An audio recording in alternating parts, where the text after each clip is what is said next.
comment ça va? Pour ceux qui suivent les vidéos, ça fait maintenant un peu plus d'un mois que je me suis installé sur Paris. D'où le bruit d'ailleurs, ultra chiant. En m'installant sur Paris, j'ai directement tourné un épisode de photos de rue numéro 2. Cet épisode en fait il m'a permis de découvrir un peu les alentours, découvrir mon quartier, prendre des belles photos. Et en fait en cherchant dans des articles, voir un peu les spots qui étaient cool à photographier, je me suis rendu compte que la Tour Eiffel tombait systématiquement en première ou en deuxième position. Il faut savoir que la Tour Eiffel c'est le premier spot le plus instagrammé du monde. Du monde les gars.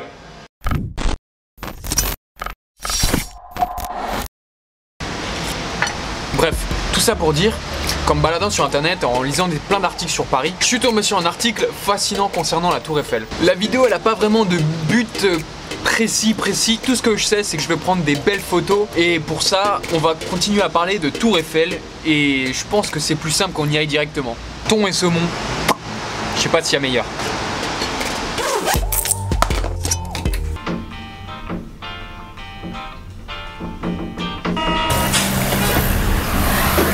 Du coup, je fais un bref rappel pour ceux qui l'ont oublié. La Tour Eiffel, elle a été construite en 1889, donc par Gustave Eiffel, pour l'exposition universelle, qui aurait dû être détruite juste après, mais bon, qu'ils ont gardé pour des raisons plutôt évidentes.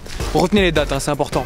Et en 1923, en fait, Gustave Eiffel, quand il est mort, 70 ans après, donc en 1993, la Tour Eiffel est devenue, du coup, elle est tombée dans le domaine public. Tout le monde a pu utiliser l'image de la Tour Eiffel, en faire des souvenirs, en faire des petites Tours Eiffel bien chiantes en porte-clés que tout le monde vend. Je pense pas que tout le monde ait le statut d'auto-entrepreneur, si tu vois ce que je veux dire. Je vais poser ça là, on sera beaucoup mieux.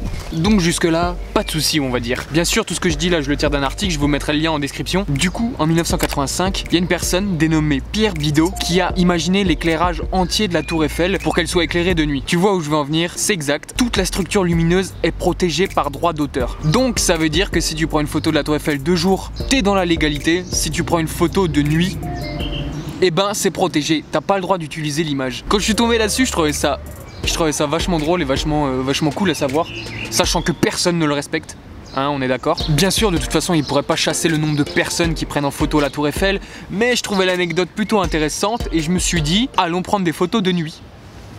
Pour que ce soit plus simple, j'ai mis tout ça sur plan. Dans ma quête photo, je suis parti du Champ de Mars pour arriver jusqu'à la Tour Eiffel. Là, je me suis vite rendu compte des spots un peu touristiques, en fait, des spots photos qui sont un peu classiques et où j'allais pas m'épanouir à prendre une belle photo. Il n'y avait rien d'exceptionnel dans les lieux où j'étais. J'avais pas envie de sortir la même photo qu'un milliard de personnes. Je me suis vite rendu compte qu'il fallait s'éloigner, alors je me suis rapproché du port de Billy.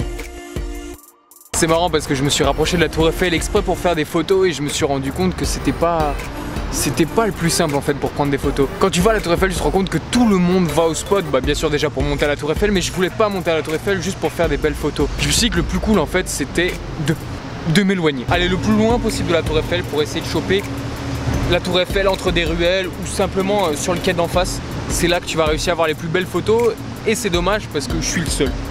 Sur le quai d'en face là, je suis solo.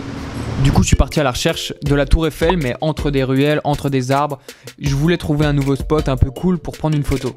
Je suis passé par le pont de l'Alma par exemple, pour revenir au final en fait sur le Champ de Mars, là où j'ai trouvé un spot bien cool. Sur ma photo, je cherchais un peu de verdure, parce que c'est un truc très rare à Paris, et surtout, je voulais une source de lumière externe que la Tour Eiffel, pour ajouter un petit truc, pour ajouter un petit cachet. J'ai quand même pu trouver des spots assez cool, par exemple dans la rue Montesquieu où on avait une belle vue entre les immeubles ou carrément sur le pont de l'Alma directement. Une fois mon spot trouvé, j'avais plus qu'à attendre le moment fatidique, les éclairages allumés, j'avais plus qu'à prendre ma photo. C'est bien évidemment une blague. Cette photo elle représente tout ce que je déteste de la photo parisienne, les clichés de la verdure, la Tour Eiffel dans le fond. Durant la même soirée j'ai chopé deux autres photos où on représente bien mieux la Tour Eiffel que ça. La Tour Eiffel est bien plus jolie quand tu la mets dans un décor, quand tu la mets derrière des personnes ou derrière autre chose. Et voilà, j'avais tout simplement envie de faire ce petit exemple pour bien comprendre la différence entre une photo je trouve un peu banal et une photo bien mise en scène. Bon bah voilà, j'espère que cette vidéo vous a plu. J'ai terminé toutes les photos que je voulais faire. J'ai pas mal tourné autour de la Tour Eiffel au final pour trouver un spot assez cool. J'espère que la photo elle va rendre comme je pense. On termine sur un plan de la Tour Eiffel et pourquoi pas hein. J'ai toujours pas d'intro. Sortez, faites des photos, c'est plutôt cool. Ciao.